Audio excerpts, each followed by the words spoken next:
How's it going? Giving the garden a bit of a liquid feed today with some liquid fertilisers, so I just thought I'd show you what we use.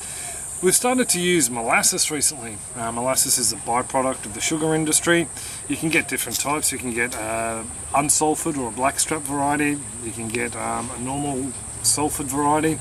The sulphur in there actually has something to do with the processing of the sugar itself. I did read it.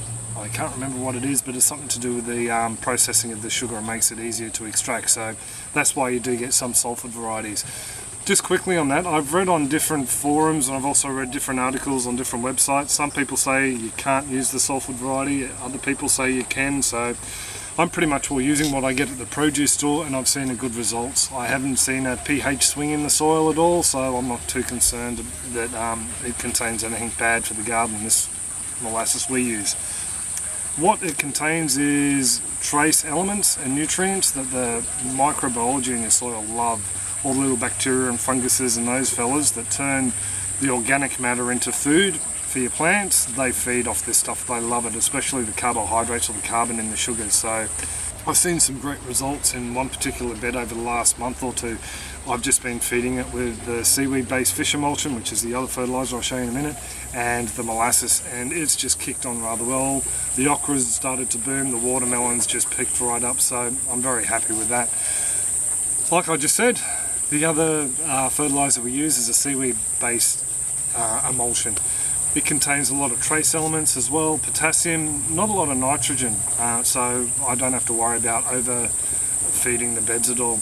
Most of our beds get more than enough nitrogen in castings, blood and bone, and the CBM fertilisers we use, so I'm not too worried about feeding them up with nitrogen too much. You do use quite a bit of this stuff, but luckily molasses is fairly cheap. The seaweed emulsion on the other hand isn't, but I'm sort of lucky because I won some in the prize, so I'm still using that up. I think I'm down to my last bottle.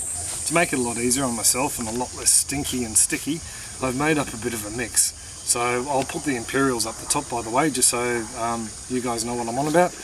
What I've done is I've added a litre of molasses into here, and then I've put about 400 to 500 mils of the seaweed emulsion in here, and then just topped it up to the 2 litre mark with another 500 mils of water.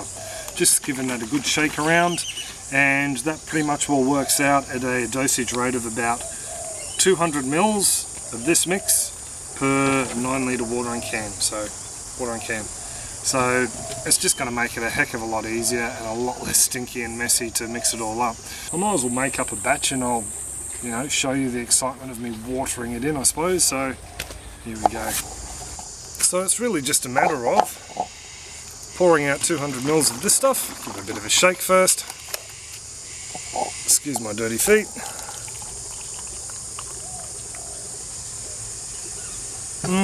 Fishy sweetness.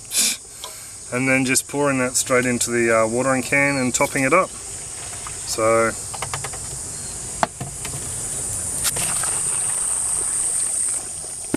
now we'll head off to the top OBCs and give them a bit of a water. Now it's just a matter of pretty much we're just watering it in. I don't mind getting it on the foliage, doesn't hurt the plants at all. So just give the whole bed a bit of a splash like this. Same with this one over here.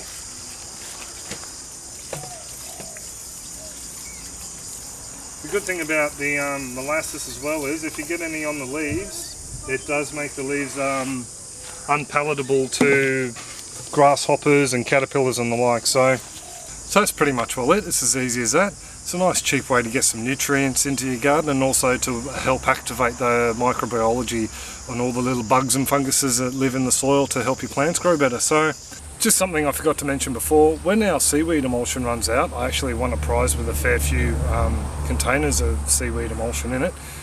I'm swapping over to worm cast tea or straight worm juice, so I'll be using those two instead because I don't see the point in continually bringing products in from outside the garden. So that's just something I forgot to mention before and I thought I'd add. They may be a little bit heavier on the nitrogen, but it's nothing that I wouldn't be giving the garden anyway, so I just thought I'd include that before I sign off. Any comments, questions, suggestions, drop them in the comment section below, and hope you have a great one. Take it easy.